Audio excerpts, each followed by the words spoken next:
Hello, welcome back to the channel. So there has been a lot of discussion about old characters kind of feeling bad, and I've even done that I've made some videos about that as well. But I feel like people never really go in depth as to why they feel bad. A lot of people just say it's because of power creep, but I don't think that is necessarily the problem. Because I don't think new characters being strong is a problem, because one, it keeps new characters exciting, and if there was no power creep, then there would just be no reason to pull for new characters gameplay-wise, And it would also just make the game really boring, Like, power creep is fine if the old characters still feel decently good to play. Like, they don't need to be like S-tier broken level of good. All that matters is if they can reasonably 3-star clear the content, because, okay, this is gonna be a bit of a rant. I think that zero cycling has really skewed people's views of what good characters are. Because zero cycling does not matter at all, and makes characters look a lot worse than they might actually be. I think the main problem isn't necessarily that the old characters are that bad, because you can beat most of the content if you have a good enough build. The problem is that they just feel bad to play, like they just don't feel good in the current content. That is the problem.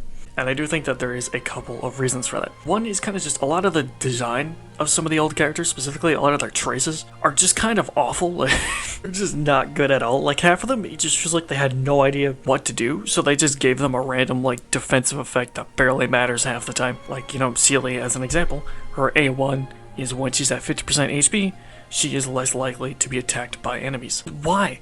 Just because she can go invisible?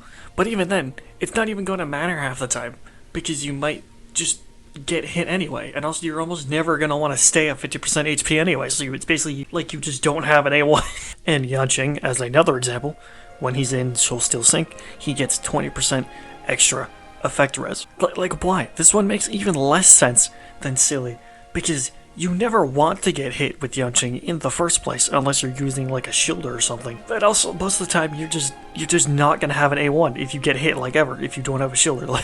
Like I really hope that when the devs do the buffs, like in 3.4 and potentially beyond, that they do actually change some of these traces. Because I feel like some of these are like half the reason that the characters just feel so bad is because some of them have traces that just do nothing. However, I think that one other problem besides just the characters' inherent design is the design of the endgame content. Mainly MOC. I think Apocalyptic Shadow and Pure Fiction are fine as they are. I think the problem is mainly just with MOC, and that's also the one that I see the most people complaining about. The main problems with MOC, to me at least, are one, HP inflation getting to insane levels. It does make sense for enemies to get more HP as the game goes on, and we get better builds and characters do more damage.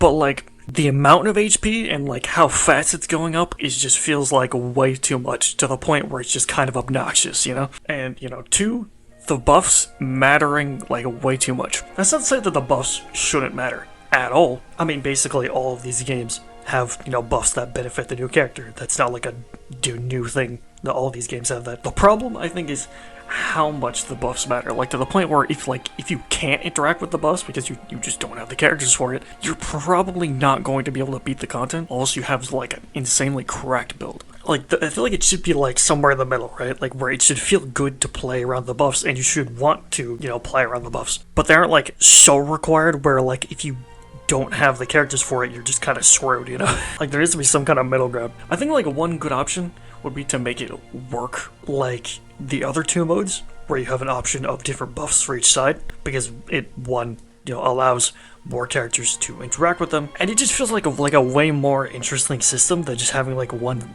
static buff, and it also would allow for more options when choosing your teams, so it's not you're just screwed if you don't have that one specific type of thing. The only counter argument I can maybe see is that it would make the modes maybe feel too similar to each other, which, I'll be honest, I feel like they already do kind of feel a bit too similar to each other, which, to be honest, I do kind of think is fine if it means that they feel better to play. I don't know, I think I would rather them feel similar if it makes them actually play better, One other thing, which I think is the main issue, is just that a lot of the old characters just don't really have a place in the game right now.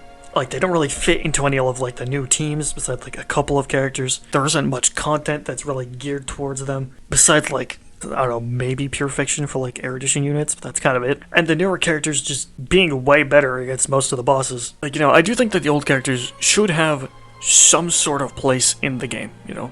But, you know, right now, a lot of them just don't. So we're just kind of having to brute force them into the new content, which just isn't made for them. So they feel bad because of that, because they're being used in content that isn't made for them.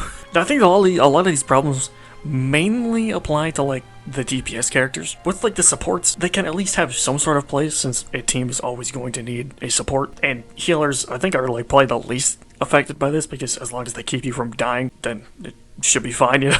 But, you know, the DPS is just don't really have anything, you know, especially, you know, a lot of the older ones, like, you know, Sealy. Which is why I am happy that they are doing buffs in 3.4, even if I am kind of surprised by a couple of the character picks. But, you know, I already made a video about that. It doesn't help that a lot of the older 4-stars just kind of suck without Eidolons.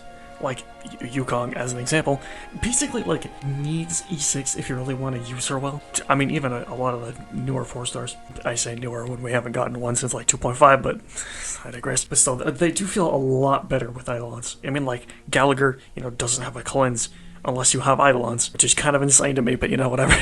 But at the end of the day, even if the old characters do feel worse than a lot of the newer characters, you should not be discouraged from playing or pulling them if you really like them. Because at the end of the day, this is a video game, play who you like the most. Because I do think the community's obsession with meta is kind of hurting people's views on the game. The older characters are not as bad as people think that they are, but I do definitely think that they need help, because they do just feel bad right now. But what do you guys think? Let me know in the comments below. Like, subscribe, and I'll see you in the next one.